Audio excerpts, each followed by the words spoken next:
रिया को खिलौना स्कूल से घर जाते समय एक छोटी सी सड़क किनारे की दुकान में मिला।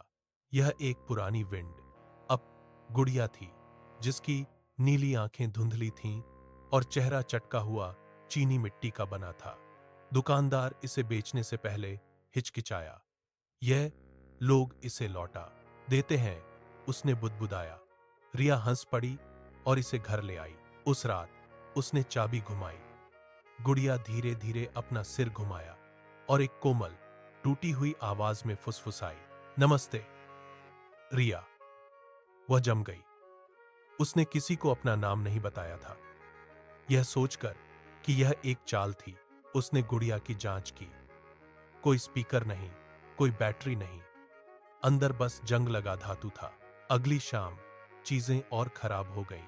जब रिया पढ़ाई कर रही थी तो उसने अपने पीछे कदमों की आहट सुनी, धीमे, घसीटने वाले। जब उसने मुड़कर देखा तो गुड़िया उसके बिस्तर पर बैठी थी, उसकी ओर मुंह किए। मैंने तुम्हें हिलाया, उसने खुद से फुसफुसाते हुए कहा। गुड़िया ने कोई जवाब नहीं दिया, लेकिन उसकी आंखें अलग लग रही थीं, देख रही थीं। उस रात रिया ठीक 3-7 पूर्वाह्न पर उठी। कमरा ठंडा लग रहा था। उसने विंड अब चाबी को अपने आप मुड़ने की धीमी क्लिक क्लिक सुनी। फिर एक फुसफुसाहट, इस बार करीब, मुझे तुम याद हो। उसका दिल धड़कने लगा। क्या याद है? गुड़िया का सिर उसकी ओर झपटा। पहले से।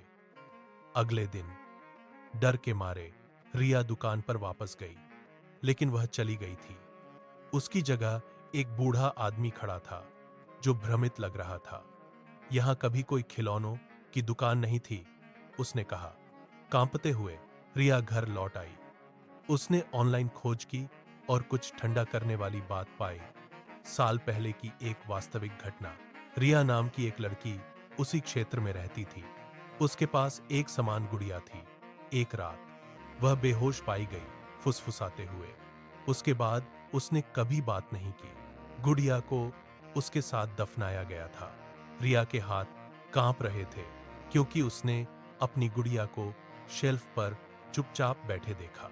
उस रात उसने इसे फेंकने का फैसला किया। जैसे ही उसने इसे पकड़ा, गुड़िया का सिर धीरे धीरे घूमा और पहले से कहीं अधिक स्पष्ट आवाज में उसने कहा, तुम नहीं जा सकती, मैंने तुम्हें फिर से ढूंढ लिया। इसके पीछे की चाबी अपने आप घूमने लगी। Click click click.